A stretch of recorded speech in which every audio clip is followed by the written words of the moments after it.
Camerounaises, Camerounais, chers compatriotes, quand les nouvelles viennent de Yaoundé et que nos vies sont menacées et que certains continuent à prendre le contribuable camerounais pour faire de ça leur affaire personnelle, ça nous cœur. Après affaire Martini Zogo, aucun Camerounais ne s'est plus indigné sous la toile. Naturellement, lorsqu'il y a une affaire criminelle telle que nous avons suivi de près, tel que nous le savons, nous devrons être branchés dessus pour pouvoir suivre de près, pour que justice soit faite. La famille du défunt n'a toujours pas encore une suite favorable. Justice n'a toujours pas été rendue à la part de notre frère, confrère, Martini Zogo. Et on apprend qu'on a trouvé les auteurs, dont d'autres sont déjà en prison, et que certains Camerounais indignes, parce qu'il faut être un Camerounais indigne pour ne pas respecter la mémoire de notre frère journaliste qui avait été assassiné par les hommes du pouvoir. Donc nous savons que le dénommé Amougou Belinga avait été cité dans cette affaire. Et que par la suite, on apprend qu'on a trouvé une somme de 4 milliards dans la maison du serviteur du roi Paul Biya, dont par la suite, ça avait été déclaré volé. Donc l'argent avait été volé et qu'on a encore pris un autre Camerounais. On l'a accusé d'avoir rendu visite à ce soi-disant serviteur du roi Biya et que son argent avait été déporté.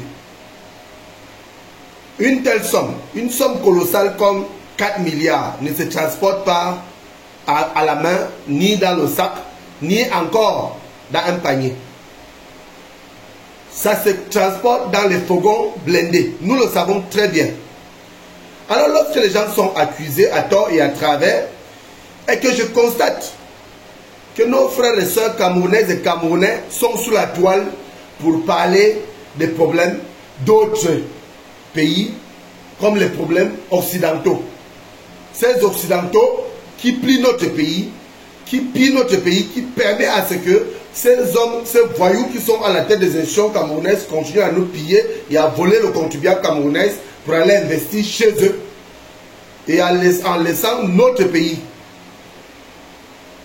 nos villes respectives, nos villages respectifs dans l'état où chacun de nous connaît que son village n'est pas bien construit parce que nous avons les hommes inconscients à la tête de nos institutions et qu'on ne parle pas de ça et qu'on passe tout notre temps à réfléchir sur ce qui se passe à l'Occident. Moi je dis, c'est des Camerounais échoués. Parce qu'un nationaliste, un panafricain, un Camerounais vrai, un 100%, ce que les anglophones appellent true Cameroonians, quand il est là et qu'il ne tient pas compte de ce qui se passe dans son pays et qu'il réfléchit sur ce qui se passe dans notre pays, alors là, c'est qu'il n'a toujours pas compris ce qui se passe dans notre nation et que d'autres font semblant de ne pas voir ce qui se passe.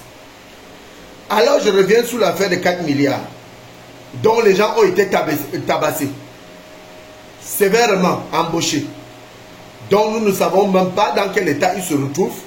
Vu que nous allons mener nos enquêtes encore, nous allons approfondir les enquêtes pour savoir à quel niveau se trouvent ce pauvre monsieur qui a rendu visite, qui par la suite, on l'a accusé d'avoir volé 4 milliards. Moi, je dis, c'est du pipeau.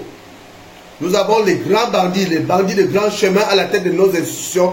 Lorsqu'ils détournent de l'argent et des sous, comme ils savent que nous allons les demander des comptes demain, qui vont rendre des comptes demain, après 2025, et ils décident de masquer et de fabriquer et de trouver des issues pour pouvoir faire croire que cet argent avait été transporté. Moi, je dis, vous qui parlez de ça, vous devrez vous taire.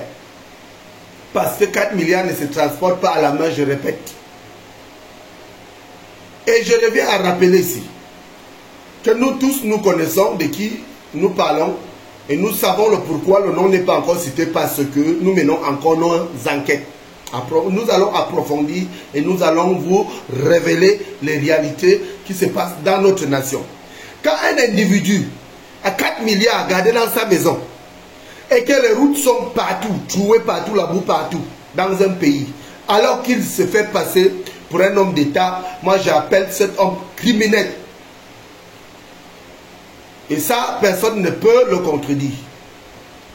Vous aurez le nom de cet individu, ceux-là qui pensent que le Cameroun les appartient, ceux-là qui peuvent prendre les gens pour un oui ou un non, on mis en prison, ceux-là qui peuvent faire les enlèvements et ils vont enfermer les gens et les torturer, les tuer et qu'on ne doit pas parler. Moi, Ramon Kota, I love my Cameroun, je veux toujours parler.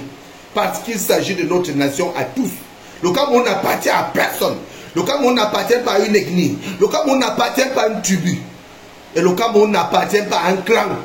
Ce clan d'étudiants en faire un peu de trop. Et nous le savons. Pour vous qui soutenez ces régimes criminels, vous qui êtes avec eux, nous vous rappelons que le châtiment de ça, chacun va vomir ce qu'il a pris dans le contribuable camerounais. Chacun va récupérer ce qu'il allait donner ailleurs pour ramener dans ce pays qui est à tous. Parce que nous ne pouvons pas vivre dans une nation où le pays appartient à une tierce personne déjà et que d'autres ne peuvent pas revendiquer quoi que ce soit. Quand on a 4 milliards, on peut faire beaucoup de choses. Regardez les hôpitaux. Vous les Camerounais, vous qui soutenez ces régimes criminels, c'est papa fatigué. Et quand on dit on ne veut plus de lui, c'est parce que nous savons qu'il ne peut plus rien contrôler. Et d'ailleurs, il n'a jamais rien contrôlé. Là, tu nous nommé que des bandits autour de lui pour agresser des Camerounais, des citoyens camerounais. Les honnêtes citoyens qui veulent sortir de la boue, qui veulent vivre une vie paisible.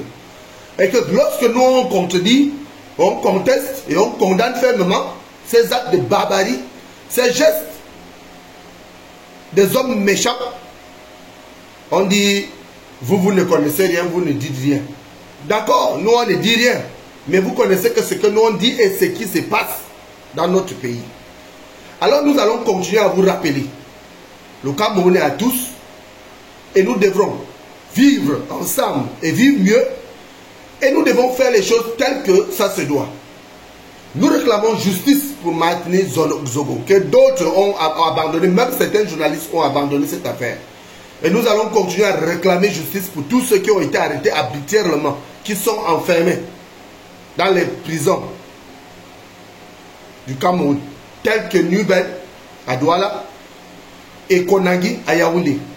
Parce que après 2025, ils seront remplacés par ces truands, ces bandits de grands chemins qui sont en train de vendre notre pays aux enchères parce qu'ils veulent tout simplement profiter de leurs positions et leurs postes qui ont été donnés, parce qu'on ne peut même plus dire nommés, donnés par celui qui partage le Cameroun, le roi Paul Biya alias Hitler, celui qui a laissé le Cameroun à feu, à sang, avant de partir, vu qu'à son âge, on ne peut plus rien décider dans une nation. Et je voudrais aussi rappeler à ceux-là que la guerre de Nozo, personne ne pense à dénoncer. Les Camerounais sont sous la toile que pour parler des affaires occidentaux. Cependant, et c'est pourtant, nous savons que le peuple camerounais est en détresse et que nous voulons une justice pour tous, partage et égalité, un vivre ensemble et vivre mieux, et le départ définitif de ce régime criminel, le roi Paul Biya alias Hitler et ses serviteurs. Nous vous remercions.